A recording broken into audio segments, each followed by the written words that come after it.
Okay, hope everybody's having a great Saturday. I'm finally over my whatever it was, the bug I had, but might have a little bit left, but I'm doing pretty good right now. And got my first Christmas card of the year. Noticed that everybody's been putting up their, I say everybody, but a lot of people have been putting up their trees.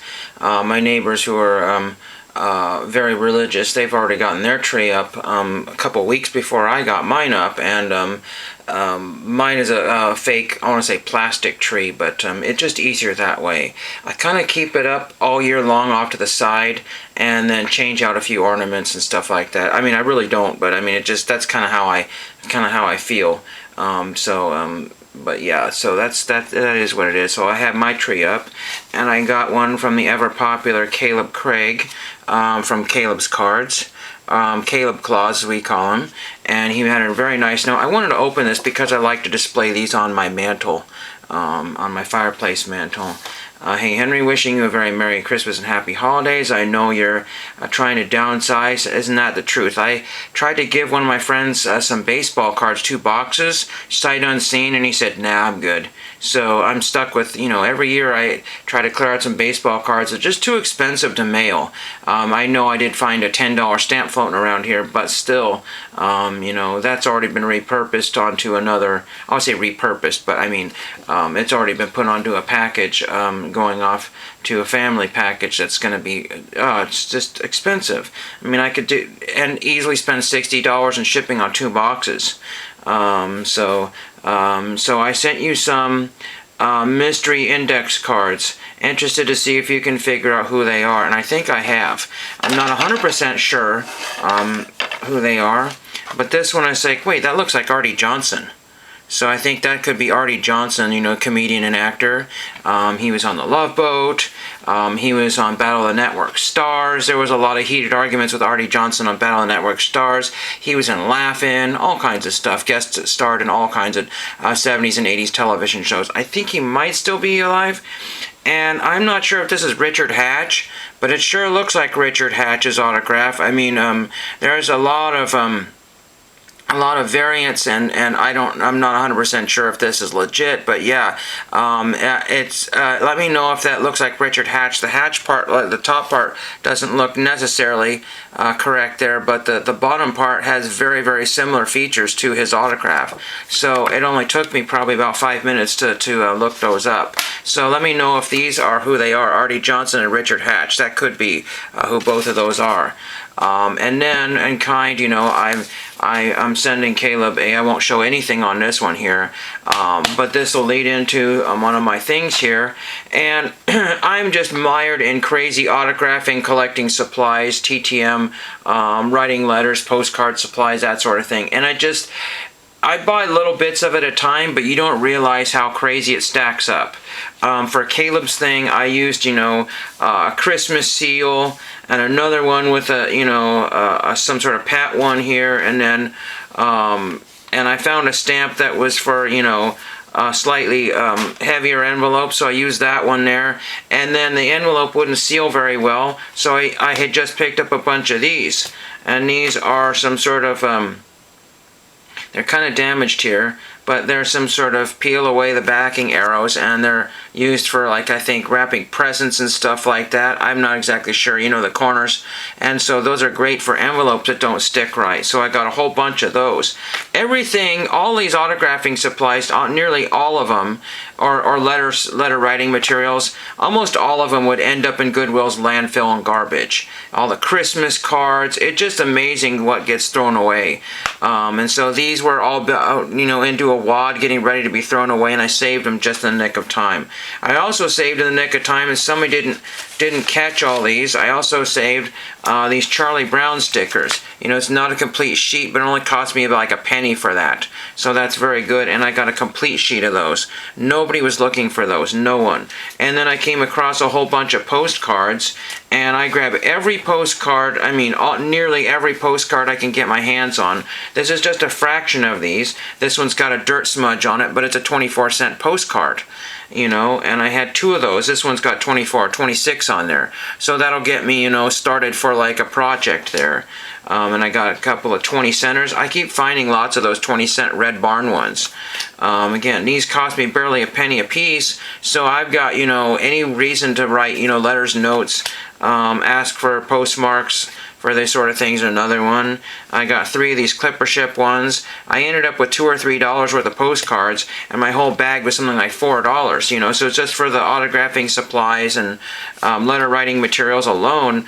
I've got probably the equivalent of 4 or 5 bankers boxes, maybe 6 bankers boxes worth of materials that I could be using to write letters on. Every letter that I send out, nearly every letter I send out, has some sort of unusual marking to it so that it catches the attention of the person, whether at the ballpark. You know, they might think I'm not trying to make them think like a little kid, but, you know, add stickers to like these to it. I mean, these things cost nothing, and these are the kind of things that, you know, again, Goodwill throws away. That makes a nice. In fact, I still have thousands of these practically. These are just they have to be glued on the envelopes, but they have no value. They're meant to look like stamps from Angola, and they're just not. These look like they have the Lions Club logo on it, and again, they already have the pre-printed cancel. These get mixed up in stamp collections by the billions, and you know, what do you do with them? You just basically do this sort of thing, and then there you go, put those on a letter, and I do that lots of times. Sometimes people actually give me those back, and I just recycle them. Again, if these had never existed in my lifetime, it wouldn't change the world. It really wouldn't. You know, it might change somebody's, you know, bottom line, but that's just how that is. So very nice Christmas blessings from Caleb. And then, you know, if people write me Christmas cards, which they have done before, I don't necessarily encourage it, but if they wish to, they're certainly welcome to. I've shown my address numerous times on camera, by accident or on purpose. And, you know, I always send people a card back if they have provided, you know, a return address. If people don't want me to send them anything, that's certainly too. I just basically send them some sort of, you know, holiday card with some sort of autograph or trading card or extra postcards in there that they can deal with. Not everybody has the same, you know, access or knows exactly where to find stuff. I know postcards are not something that people know exactly where to get to, because it's not, you just don't go to like the corner store and then find that little spindle rack of postcards. There's one place here that sells new ones. They're like 35 cents, 50 cents, something like that. There's another place that sells them used, and there was a young lady that was in there buying postcards of all interesting kinds. I thought that was really neat, and she was making stocking stuffers or something for it. It was just really a cool idea. And I don't know how many she bought, but quite a few of them. And I was just joking. I said I already pulled out all the good ones. They probably have about 500 postcards in that box there. And at 50 cents a piece, you know, that's $1,000 worth of, or I say 1,000, but, you know, it's a lot of dollars in postcards there. You know, a craziness. You know, I don't need any of those. 50 cents is way too much, you know, when I get them for just a penny or two at the bins. And I forgot to show in the last video here, this is the 1991 front row set. Again, I was just kind of out of it. I would say out of it when I was making that video. But each one of these cards is kind of interesting. It's got their Little League pictures on there. Almost everyone has got some sort of Little League picture on there, which I think is very cool. These guys played, you know, just after the Bad News Bears era, so these Little Leaguers are like from the early 1980s, you know, maybe some of them, see, most of these players were born in 70, and so they were, you know, 10 years old in 80, you know, the latest one I found was born in 73. You know, so they're all about 20 in this thing here. So just a little bit older than I am, but it's just kind of funny to just kind of the similarities of some of these. Yeah, so it's just fun that you've got like these little minor league pictures there. And then I found this card here at the bins one time. You don't see these very often. This is oh man, I can't read that. This is number 14. This just says Sammy Mini. I don't know if that's his actual name or if his nickname or what it is. A little beat up card. It says arrow drilling, I think, on the top of it. Arrow Drilling is the sponsor. There is some little, probably like 6 or 7-year-old catcher or something. I have no idea. And then it's got the same picture on the front. It says 2006, and it says team is Cardinals. That's I guess his favorite team. Oh, maybe that's his team is the Cardinals. Coach is Ryan Hirte, Hirte. His favorite pro is Ichiro. And it says age 7. Oh, okay, it's age 7. Newberg, Oregon. Let's see, it says something Cal Ripken. Oh, is that the league? Oh, they're in the Cal Ripken League. The team is the Cardinals. The coach is Ryan Hurt, and so some sort of baseball / t-ball catcher or whatever. Interesting there. I don't know. Should I put that in one of those Mangini type slabs or whatever? Magnetic slabs. I really don't know. Again, it's really interesting because I've learned a lot in the last couple of days or weeks from shopping, doing my pre-Black Friday shopping on COMC. I'm finding all kinds of crazy things like, $200 cards that have a dollar relic inside with those John F. Kennedy buttons. In fact, the more you buy on eBay, the cheaper they get. Somebody got a lot of 20 buttons for under $20 or something crazy, all different kinds, so they got an instant collection. And instead of getting one button for $200, they got 20 for $20.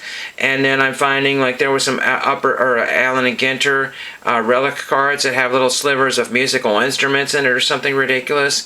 And finding all kinds of weird, relics. There was a nun that did the first pitch or something on a baseball game, and she even has a relic card. Very, very strange. And then everybody is professing, all this knowledge on slabs. And then I'm like, okay, well, I still don't know. Because my LCSs do not sell slabs. In this day and age, I got the runaround from one LCS. He basically straight up and fibbed and said they just go out as fast as they can. I said, even the lower, he said, everything. Maybe they have a buyer for all the slabs. I don't know. Or they send them elsewhere. But you go to eBay and COMC and you can get slabs as low as $2. I mean, it's ridiculous. I mean, you pay shipping on them, obviously. But, COMC, I'm seeing slabs, $2.50. CSG and CGC and all kinds of BGS and, with Beckett, crashing and doing all this stuff, I don't want to even ever pay any money for a slab. And just having the physical, actual slab, regardless of the grade, people are grading cards and they're getting back 8.5s and 6s, and these are cards that were made yesterday, and I guess people just don't have good eyes or something. I have no clue. Why in the world, what do you do if you have a slab that basically failed inspection? If you have a card from 2024 and it gets a 6, that failed inspection by somebody, and what good is it now? It's basically damaged goods. So you spent $20 or more to have that graded, and regardless of what player it is, now it's on COMC or eBay for $2.50. So did I save money by buying that $2.50 slab? It's just a conversation piece. But how many conversation pieces can you have? Every single card is a conversation piece. We'll just grab these right here. We have the Mark Thurmond, Rediscover Topps autographed. That's a conversation piece. We've got, David Cassidy. What a groovy guy. That needs to be found in my binder, but where it goes, I don't know. And then Joel Skinner, which I need to get out one of these days. That basically is a conversation piece. Because how many people on your block or even your collecting group have a black and white Joel Skinner trading card? No one. I'm the only one, and if you have one, well then I lied, or I fibbed. And that's pretty much it for everything. I wanted to thank people who send me Christmas cards. There's no reason to do so, but if for some reason you do, I will do my best to get stuff sent out. I just want to end off with something unusual here, maybe. I found this figurine. I found a whole pile. I'll maybe make a video one of these days. I didn't like the way I did it, but I found this figurine that was broken, a headless figurine at the bin store. This is a Tron figurine from like 1981. If this Tron figurine was all complete and not broken, it's like a $50 action figure. I'm not even joking. I don't know what it sells for, but people are asking $50 to $100 and plus dollars whether they have their discs or not. Very crazy. So in this particular value, it's worth nothing. It's possible I just might find another head from a different figurine and put that on there, but I've just never found a Tron figurine in my entire lifetime, even half of one.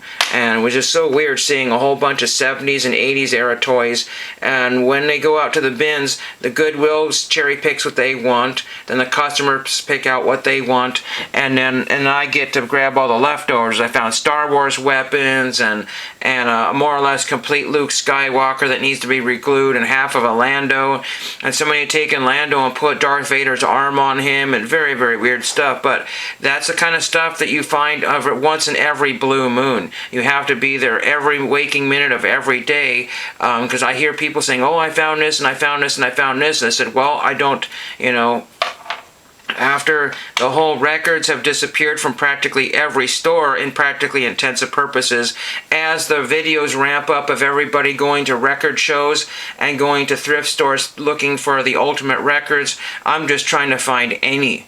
And that's basically has changed my philosophy on different videos here. Grab what you can get and then deal with it later, and thank you for watching.